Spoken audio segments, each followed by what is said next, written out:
Je m'appelle Shirley, j'ai 31 ans et je travaille actuellement dans un bureau. Il y a un an, je me suis mariée avec Mason, un homme que j'ai rencontré lors d'un rendez-vous à l'aveugle. Après 1 an et demi de relation, il m'a demandé en mariage. Fonder une famille a toujours été un rêve pour moi, donc même si la demande semblait un peu précipitée, j'ai répondu par l'affirmative.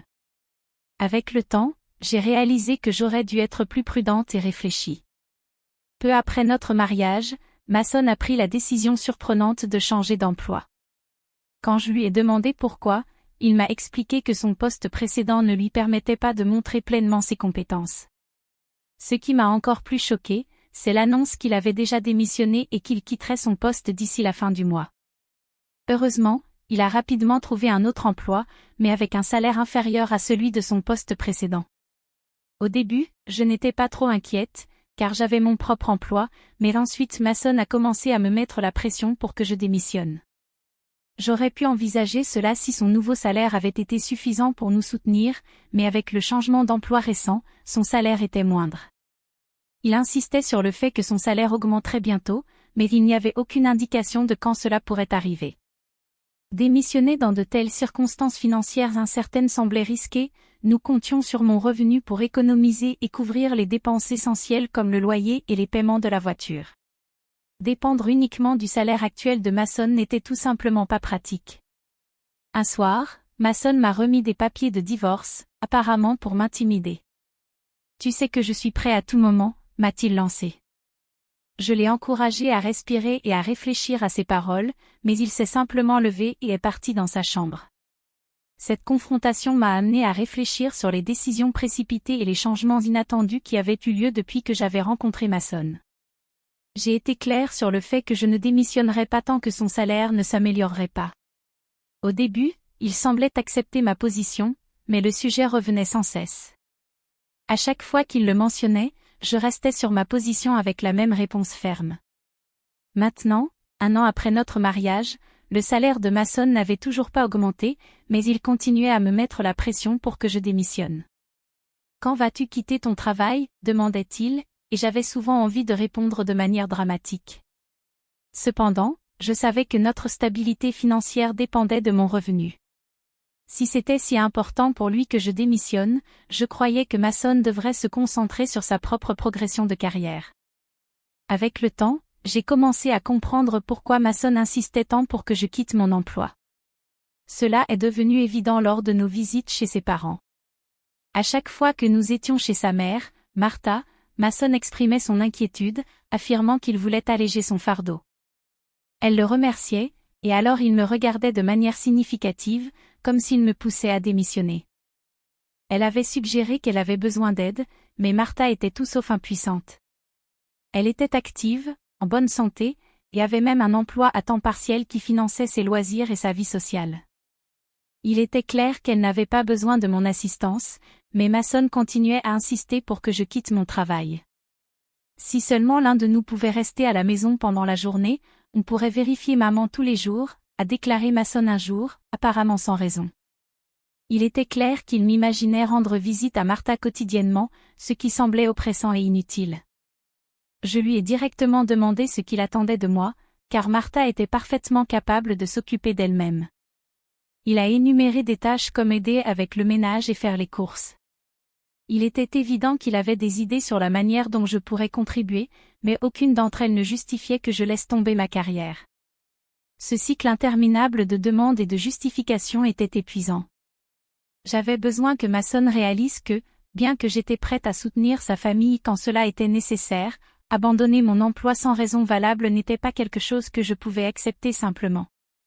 Mais Martha a un emploi à temps partiel et passe la plupart de ses journées dehors avec ses amis, n'est-ce pas ? Ai-je fait remarquer lorsqu'il a suggéré que je pourrais m'occuper des tâches ménagères durant la journée. Sa réponse m'a laissé perplexe, insinuait-il vraiment que je devais devenir la femme de ménage de sa mère ? Mason était profondément préoccupé par le maintien d'une certaine image, surtout devant ses parents. S'il était si désireux de prendre soin d'eux, pourquoi ne pouvait-il pas s'occuper lui-même des tâches ménagères ? Malgré sa pression insistante, je suis restée ferme dans ma décision de ne pas démissionner. J'ai aussi choisi de ne pas rendre visite à mes beaux-parents pendant mes jours de congé, bien que je fasse un effort pour les voir lors des fêtes importantes, comme le Nouvel An. En réfléchissant à nos visites, un schéma s'est dégagé. Mason me déléguait souvent des tâches, me demandant de ranger la maison, d'aider sa mère ou de faire les courses. Je résistais à ses demandes. Lorsqu'il suggérait que j'aille au marché, je répondais « Tu ne connais pas mieux cette zone que moi ?» Sa réponse habituelle était que cela ne semblerait pas correct s'il le faisait seul, une justification que je trouvais à la fois confuse et manipulatrice. Il semblait plus préoccupé par le contrôle de la situation et le maintien d'une image de soutien familial que par le fait de réellement se soucier de ses parents ou de moi. Au fil du temps, ma perception de Mason a changé. Il est devenu évident qu'il était plus préoccupé par les apparences que par un véritable amour ou respect pour moi. Lorsque je l'ai finalement confronté, en lui demandant pourquoi il ne participait pas ou ne considérait même pas de quitter son travail pour s'occuper de sa mère, sa réaction en disait long. Il avait l'air mal à l'aise, répondant « Ce n'est pas quelque chose que je devrais faire. Je te donne ces instructions pour que ma mère pense que tu es une femme attentionnée et dévouée. Tu devrais apprécier à quel point je suis gentil. » Ces paroles étaient révélatrices. Il voulait essentiellement me transférer toutes les tâches les plus exigeantes, tout en affichant une vertu comme si c'était quelque chose d'extraordinaire. Mais je n'étais ni sa servante ni une subordonnée, et je ne méritais certainement pas d'être traitée ainsi devant mes beaux-parents. Il est devenu de plus en plus évident que les priorités de Mason étaient désalignées, donnant la priorité aux apparences au détriment d'une véritable collaboration et d'un soutien mutuel. S'il continuait avec ses exigences irrationnelles, je refusais de rester silencieuse. Je restais ferme dans ma position. Malgré nos nombreuses discussions, Mason n'a pas changé, il continuait à me harceler avec la même question, « Tu vas démissionner ?» De plus, à chaque visite chez mes beaux-parents, il continuait à me donner des ordres, comme il l'avait toujours fait. Après avoir atteint mon point de rupture, j'ai réalisé qu'il était temps d'avoir une conversation sérieuse. Nous devons parler de notre avenir, ai-je dit, espérant orienter notre discussion vers quelque chose de constructif. Que veux-tu dire, rétorqua Mason, clairement irrité. J'en avais vraiment marre. J'étais fatiguée que tu me demandes constamment quand je vais démissionner, et j'étais épuisée par la pression de devoir m'occuper de Martha. J'ai exprimé mes plaintes, pourquoi es-tu si contrariée par cela? Tu es ma femme, et c'est ton devoir de t'occuper de mes parents, répliqua Mason. Ne penses-tu pas que c'est injuste de mettre toute cette responsabilité sur moi? Ne devrais-tu pas, en tant que fils biologique, aider avec les tâches ménagères et prendre soin d'eux? Je l'ai confronté, mettant en cause ses points de vue dépassés. Pas question, c'est le devoir de l'épouse de faire cela. Es-tu le genre de personne qui ne se soucie pas de la famille? Accusa Mason, clairement irrité par ma résistance. Je suis déçu de t'entendre dire ça, ajouta-t-il, profitant de l'occasion pour souligner le double standard. Alors, laisse-moi te poser cette question, comment t'occupes-tu de mes parents? Si je te demandais de t'en charger, tu le ferais? Mason me regarda, perplexe, peinant à comprendre le lien. Que veux-tu dire? Pourquoi un mari devrait-il être responsable des parents de sa femme? Donc, cela signifie que tu ne t'occuperas jamais de mes parents? Je le pressai, essayant de mettre en lumière son incohérence. Les parents du mari et ceux de la femme sont totalement différents, répondit Mason, ignorant complètement le problème. En quoi cela fait-il une différence? Je ne comprends pas, dis-je, me sentant de plus en plus frustrée. Je ne me rendais pas compte que tu étais si déconnecté. C'est comme discuter avec mon ancien patron. Que veux-tu dire? Demanda Mason, clairement confus. Je veux dire qu'un mari devrait s'occuper de ses propres parents, et tu devrais aussi soutenir la famille de ta femme, répondis-je, essayant de souligner l'importance du soutien mutuel et de l'égalité dans nos responsabilités. Je sentais le besoin d'être claire, alors j'ajoutai, donc, tu ne priorises que tes propres parents de sang? Je suis vraiment déçue par toi. Je ne rendrai plus visite à tes parents. Ma mère a raison, s'exclama Mason, sa colère augmentant. C'est pour cela qu'elle m'a donné ça, dit-il en sortant un morceau de papier de son sac. C'étaient des papiers de divorce. Quoi? Tu avais des papiers de divorce prêts? Demandai-je, choquée, mais Mason semblait étrangement fier de lui. Regarde, je t'ai effrayé, n'est-ce pas? Je suis prêt pour ça à tout moment, alors réfléchis à ce que tu viens de dire, déclara Mason avec un sourire arrogant, avant de se diriger vers sa chambre. Incroyable. Pourquoi Mason est-il si égoïste? Pensais-je, bouillonnante de colère. Ce regard triomphant sur son visage montrait clairement que les papiers de divorce n'étaient qu'une menace pour me manipuler. Le fait que Martha soit impliquée ne faisait qu'alimenter mes soupçons. Mason agissait comme une marionnette de sa mère, essayant de me contrôler tout en suivant ses ordres. C'était ridicule, je ne le laisserais pas faire. Comment ne pouvait-il pas voir que notre mariage était en péril avec un tel comportement? Son manque de compréhension ne faisait qu'accroître ma frustration. Mason avait déjà rempli les papiers de divorce et me les avait donnés, en présence de témoins, dont Martha et ses amis. Cela signifiait que je pouvais les signer et les déposer quand je le voulais. Le lendemain, après que Mason soit parti au travail, j'ai rempli les papiers de divorce et les ai déposés au bureau de la ville. Par précaution, j'ai également déposé un avis de non-acceptation du certificat de mariage, sachant que Mason pourrait menacer de déposer un certificat de mariage de son côté. J'ai appelé mes parents pour leur expliquer la situation. Lorsqu'ils ont appris que j'avais préparé les papiers de divorce, ils ont d'abord été choqués, mais ont rapidement soutenu ma décision, indignés par le comportement de Mason. Ils se sont proposés de m'aider à déménager mes affaires immédiatement. J'ai pris un congé du travail et demandé à mes parents de venir chez moi. Ensemble, nous avons déplacé toutes mes affaires chez eux pendant que Mason était absent. J'ai décidé de rester chez mes parents pendant un certain temps. Pour la première fois depuis longtemps, je me suis sentie véritablement à l'aise et en paix chez eux. En réfléchissant à mon mariage, il était évident que Mason n'avait jamais contribué équitablement aux tâches ménagères. C'était à moi de préparer le dîner après de longues journées de travail et de gérer tout le ménage et la lessive pendant mes jours de congé. De plus, il s'attendait à ce que je prenne soin de ses parents, ce qui n'était tout simplement pas faisable. Ce soir-là, Mason a appelé, probablement sur le chemin du retour du travail. « Hey, où es-tu maintenant » demanda-t-il. « Je suis chez mes parents » répondis-je. « Pourquoi es-tu allé là-bas sans ma permission ? Et où sont tes affaires ? Ne me dis pas que tu vas passer la nuit » interrogea-t-il, son ton un mélange de surprise et d'égoïsme. J'ai failli rire de sa méconnaissance de la gravité de la situation, pensant que je passais simplement la nuit, alors qu'en réalité, j'avais emporté la plupart de mes affaires. « Je ne reviendrai pas » dis-je fermement. « De quoi tu parles ? Reviens ici et prépare-moi quelque chose à manger » exigea-t-il. « Fais-le toi-même » répondis-je, mettant fin à l'appel. Je ne pouvais pas m'engager dans une conversation sur le divorce tant qu'il continuait à être si méprisant. Pour trouver un peu de paix, j'ai décidé de bloquer son numéro et d'attendre qu'il vienne chez mes parents. Une semaine plus tard, Mason est arrivé chez mes parents accompagné de ses parents.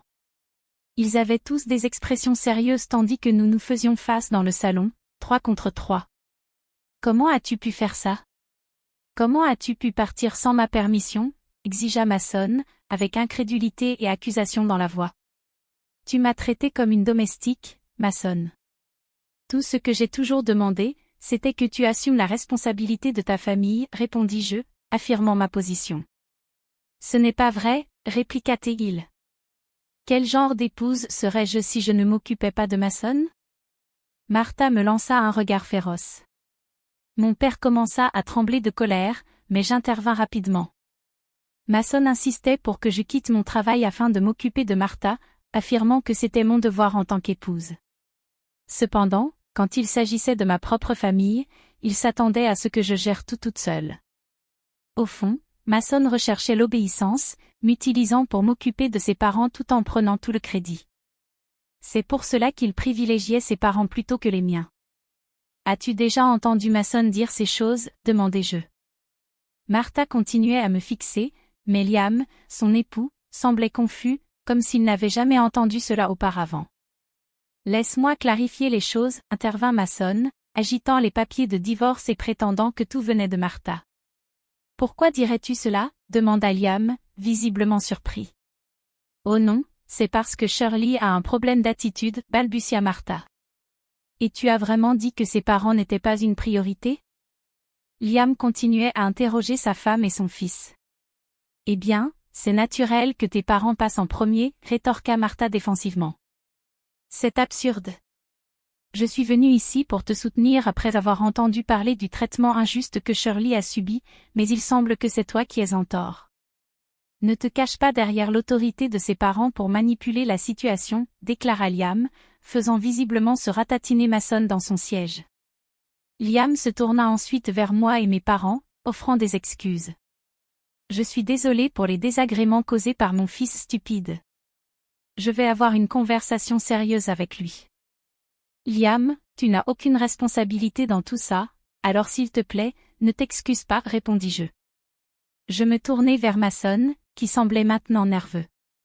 Les papiers de divorce que tu m'as donnés, je les ai déjà déposés. Nous ne sommes plus mariés. Mason et Martha pâlirent. Pourquoi as-tu déposé ça sans ma permission? Exigea Mason, visiblement choqué. Tu m'as dit que je pouvais les déposer quand je le voulais. De plus, tu as rempli ta partie et fait signer Martha comme témoin, expliquai-je calmement, laissant Mason momentanément sans voix. Voyant la tension monter, Liam intervint, furieux.